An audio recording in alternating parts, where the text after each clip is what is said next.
Hey guys, hello. Welcome to screenbench.com, and today we have Alaina Rajgopal with us. And Alaina has so much talent and is in so many professions at the same time that I don't think I would be doing justice if I tried to explain. So Alaina, let's start from your childhood and how you got into acting and how science led you to, science made the entire path of your future. Yeah, I guess I Let, came into, sorry. I was just saying, let's start it.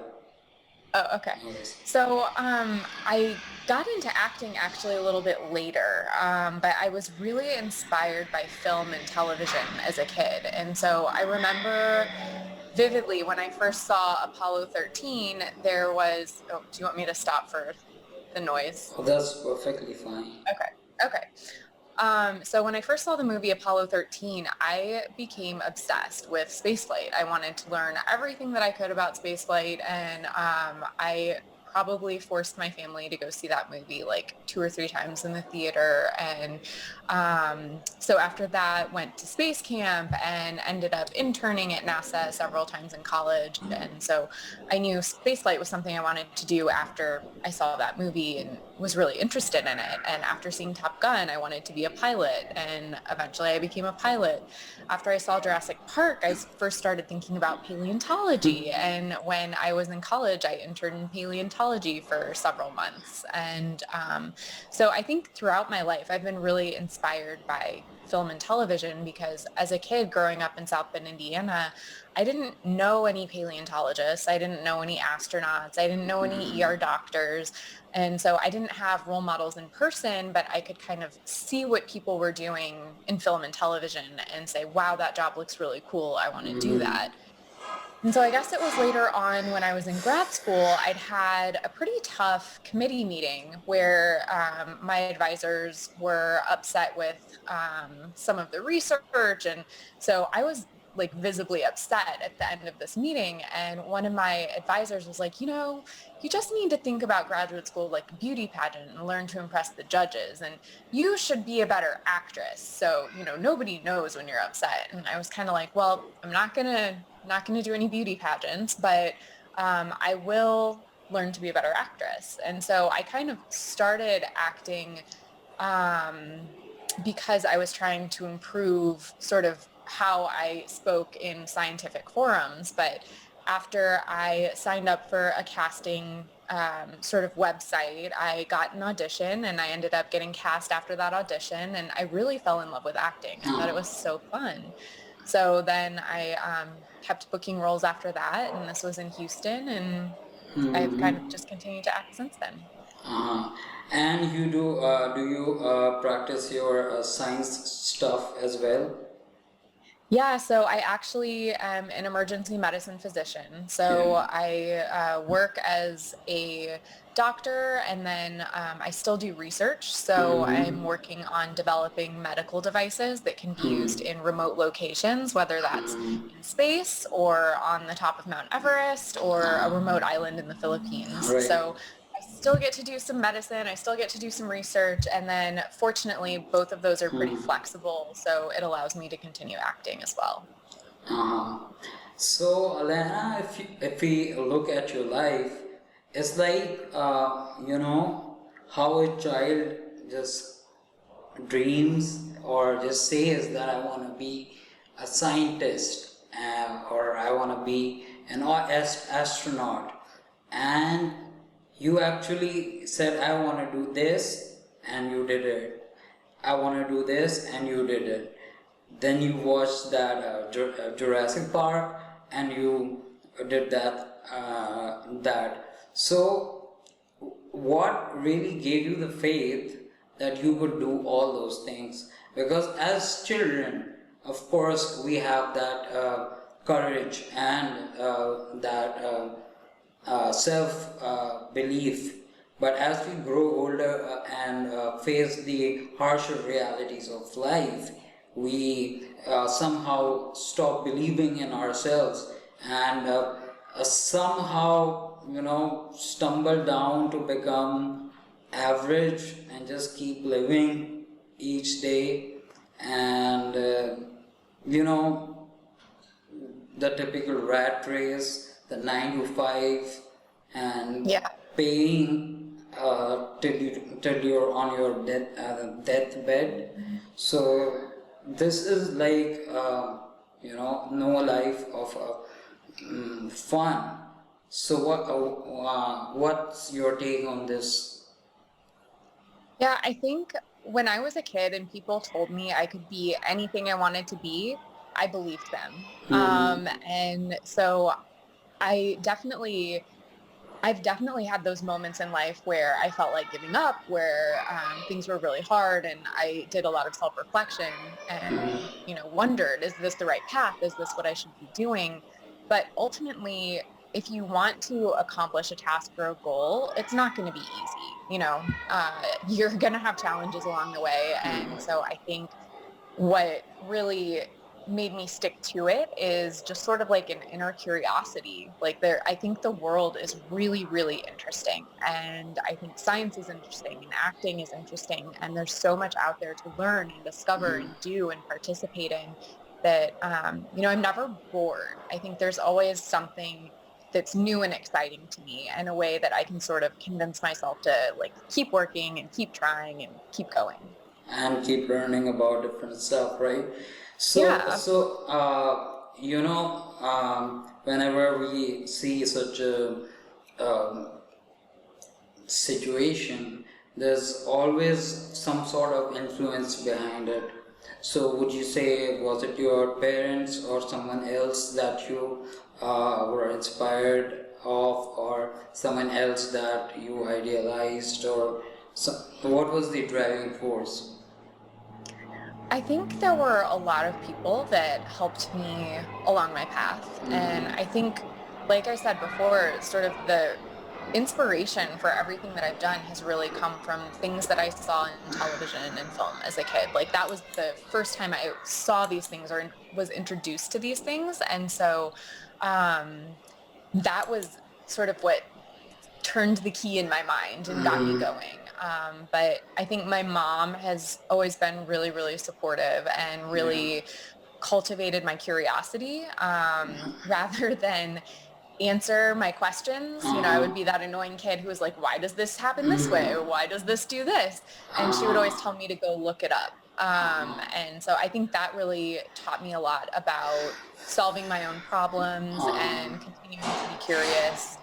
She later confessed that she told me to look things up because she didn't know the answer, but it helped me grow a lot. And then I had some great mentors in college and in graduate school and medical school who always really encouraged me, even when I wanted to do something that was kind of off the beaten path. I remember when I first applied to my first NASA internship, my advisor at the time told me about the internship, and my immediate response was, oh, no, I could never get an internship at NASA. I'm not good enough for that. And she looked at me straight in the eyes and said, Alaina, if you don't apply, your chances of getting in are 0%. If you That is apply, so there's a wise. So wise. yeah. So wise. I have carried those words with me for the rest of my life. And every time I think about not doing something or not trying, I always think back to that and know if I don't try, the chance is 0%. If I take a chance and try, then, something great might happen. Yeah, that is amazingly beautiful. Uh, it's funny how another celebrity I was interviewing, and she told me that her mother used to. She's a singer basically, Shaila, if you know her. So anyway, so her mother used to say, "We'll find a way to find a way."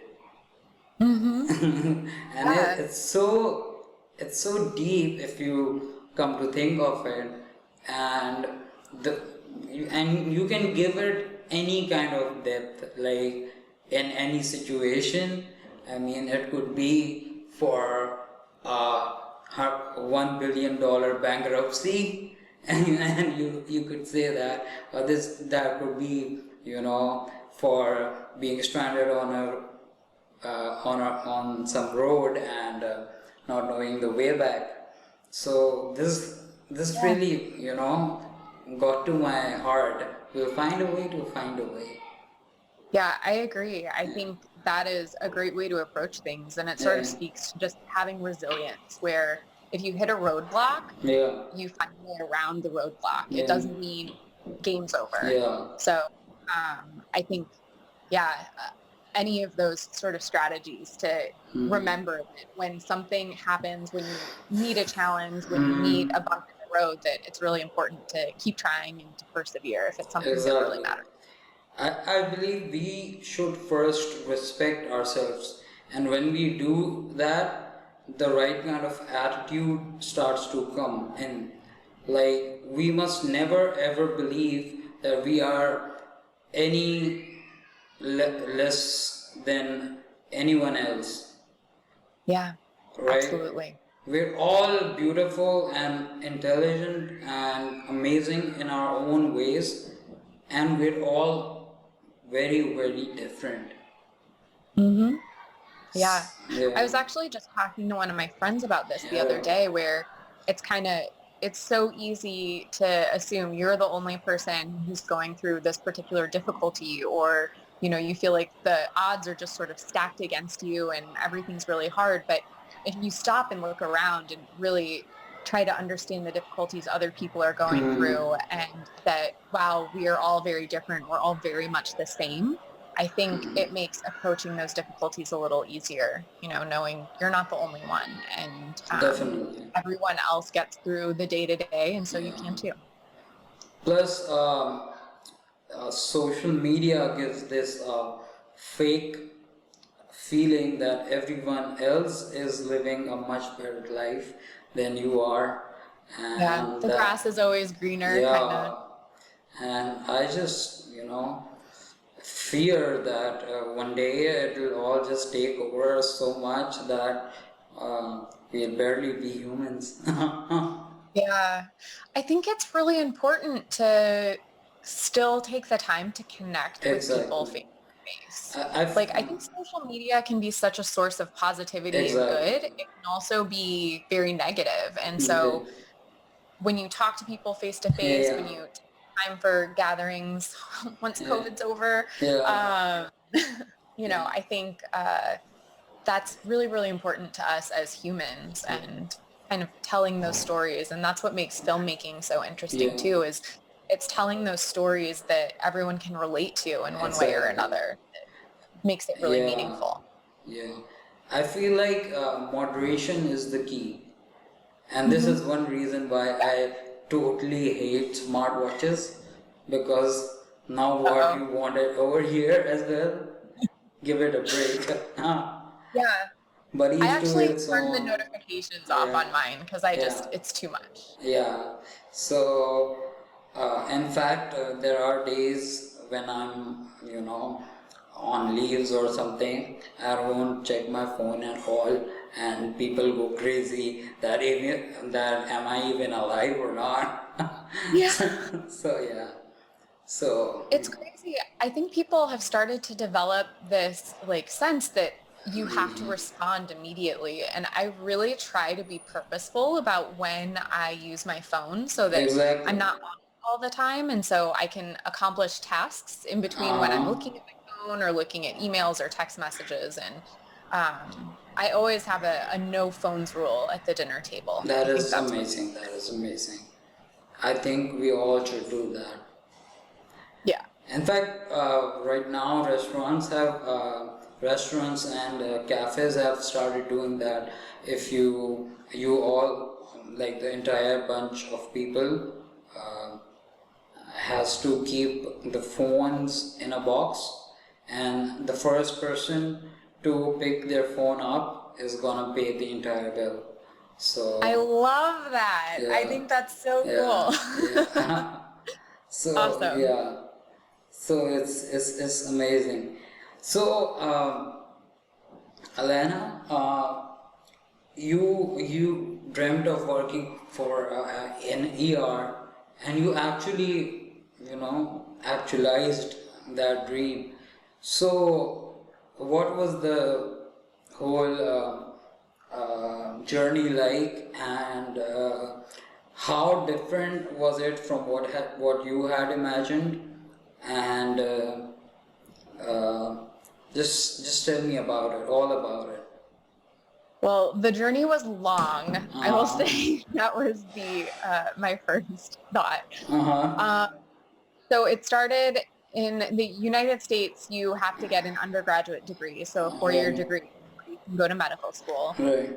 And so then I actually, after undergraduate, I majored in biology, and Huh. then I went to graduate school and I did a PhD in public health, virology, and space life sciences. So I did Mm-hmm. all of my research at Johnson Space Center, and I really wanted to do space research. But about halfway through my PhD, I kind of started to realize that I really wanted more human interaction. And while I love doing research, I felt like the work that I was doing would maybe help a group of like a few hundred astronauts 10 years down the road. And I wasn't really helping people on the day to day. Mm-hmm.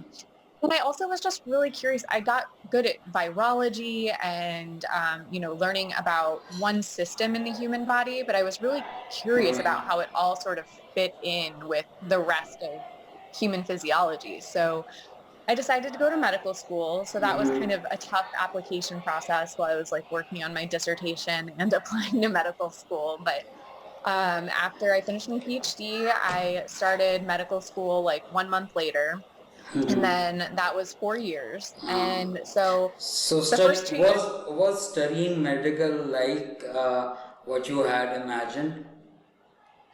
I think for the most part, yes. I think there was much more human interaction, Uh, and you feel like I had the opportunity to help people day to day. It's a little different than you see on like TV shows and movies. uh, It's not quite as like constantly exciting as that. But I think emergency medicine it's always interesting. You never know what's coming in the door. uh, almost in, all of my family is into medicine, and most of them are dentists. My Okay. grandfather was a dentist, my father was a dentist, and my brother is a dentist, and they wanted me to be one as well. And then my aunt is a dentist, her daughter-in-law is a dentist, her daughter is a dentist, and my to-be sister-in-law is also a dentist. So, Wow. so it's That just is a too lot much. of That is a lot of dentists. So I never wanted to do that, but yeah. yeah. But what I saw when my brother got into studying BDS, we call it's Bachelor's in Dental Surgery. We have that degree over here. Mhm. So he was a mediocre student all his life. I mean, not too good, not too bad. Sometimes mom would have to, scream at him and all that thing.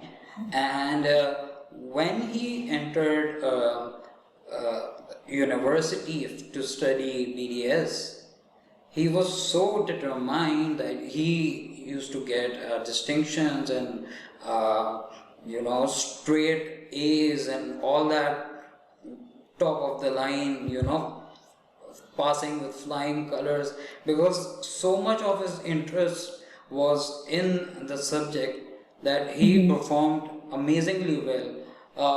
I believe a lot of that came from my father and my grandfather, that he knew about it since a very early age, and he was maybe influenced by it. So Mhm. yeah, but I've seen, like, someone who's just average when it comes to school level, and someone who's just amazingly good with his grades when he's doing what he loves. So you must always do what you love. Yeah, I think that's really true. There's that phrase, if you do something you love, you never work a day in your Of life. course, And of course. I think there's a lot of truth to that. But I also, having gone through like 15 years of school, um, think that there's a lot of hard work that goes into doing things that you love Um, too. of course, you gotta work for your dreams. Yeah. You gotta work for your dreams. Yeah. Uh, it's about how bad you want it, right? Yeah, totally. Yep. Yeah. Reminded me of a story, but I don't think I can share it. Now I'm curious. Oh, I'll tell you after the Okay. Okay. after the interview is over. So, Okay. so Alaina, thank you so much for your time. And guys, if you didn't know, Alaina had to arrange some one to sit her baby, and Alaina's father, Mr. Rajgopal, I believe, is doing that thing. Yeah. So, Not dad, dude. yeah, and the scientist, the actress, the everything is here with us. So it's been a pleasure to have you, and it's also been an honor to have you on a Screen Binge, Alaina. Thank you so much for your time, and thank you so much for giving us the respect of actually joining us.